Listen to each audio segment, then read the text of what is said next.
ये उलमाए सादिकपुर की कुर्बानियां 1920 तक रही। ये उलमाए सादिकपुर की कुर्बानियों का अगर जिक्र न किया जाए तो आज़ादी की जंग की जो लड़ाई लड़ी गई थी, जो जंग लड़ी गई थी आज़ादी के लिए, वो बिल्कुल अधूरी रह जाएगी।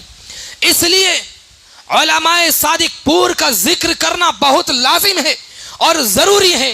डॉक्टर ताराचंद कहते हैं कि उलमाए सादिकपुर के कुर्बानियों को एक पल्ले में रखा जाए और मुल्क के सारे लोगों के कुर्बानियों को एक पल्ले में रखा जाए तो उलमाए सादिकपुर का पल्ला भारी नजर आएगा। ये एक हिंदू राइटर, हिंदू मुअर्रिख लिख रहे हैं और बतला रहे हैं कि उलमाए सादिकपुर की कुर्बानियों को अगर तुम शुमार करना चाहो तो शुमार नहीं कर सकते। अगर उनकी कुर्बानियों को एक पल्ले में रख दिया जाए और मुल्क के सारे लोगों की कुर्बानियों को एक पल्ले में रख दिया जाए तो उलमाए सादिकपुर का पल्ला भारी नजर आएगा। पंडित जवाहरलाल नेहरू आज़ादी के बाद पहला वजीर आज़म बनते हैं और उलमाए सादिकपुर के पास आते हैं।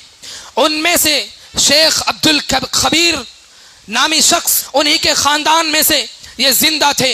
उनके पास डॉक्टर पंडित जवाहरलाल नेहरू साहब आते हैं, वजीर आज़म हैं, और वो कहते हैं कि तुम्हारे उलमा ने, तुम्हारे ख़ानदान ने बहुत सारी कुर्बानियाँ दी हैं, तुम्हें मैं इनाम के तौर पर नकद कुछ पैसे दे रहा हूँ, कुछ ज़मीनें तुम्हें वक्फ कर रहा हूँ, तुम्हें इनाम के तौर पर कुछ चीज़ें दे रहा हूँ। शेख अब्दुल कबीर रहमहुल्लाह कहते हैं कि हमने आज़ादी की जंग इसलिए नहीं लड़ी कि हमें इनाम हासिल हो, हमने आज़ादी की जंग इसलिए लड़ी कि हमें इंसाफ मिल सके, हमें अपना हक मिल सके। लेकिन आज हिंदुस्तान की हालात दूसरी तरफ जा रहा है।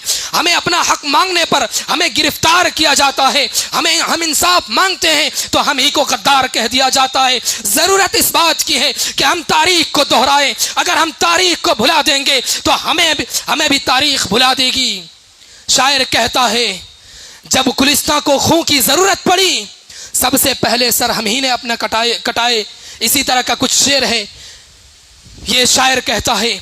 लेकिन आज ये अहले चमन कह रहे हैं कि ये पूरा चमन हमारा है, तुम्हारा कोई हक नहीं है इस चमन के अंदर।